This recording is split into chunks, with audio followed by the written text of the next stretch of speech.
I'm Julie Chatman in Washington, D.C. Do you remember a major breach from 2019 involving 800 million financial files, including bank account statements and mortgage payment documents? It happened due to a specific security flaw known as Insecure Direct Object References, or IDORs. IDORs are still relevant today, and they happen because of implementation mistakes that allow access controls to be circumvented, and a user is able to directly access objects based on input that they provide.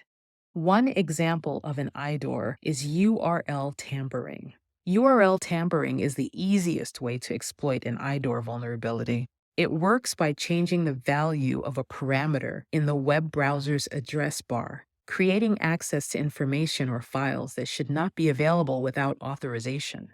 Cookie ID manipulation is another example. Generally, cookies are used to store and exchange data between the client and server, and they can be used to identify specific users. An IDOR vulnerability makes it possible to change the cookie ID and see information that belongs to other users.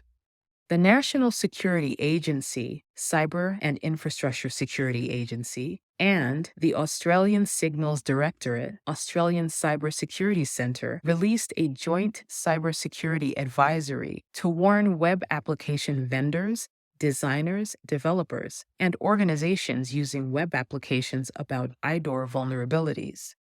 The advisory contains details for technical mitigations, such as implementing secure by design and secure by default principles to ensure authentication and authorization checks for every request that modifies, deletes, or accesses sensitive data.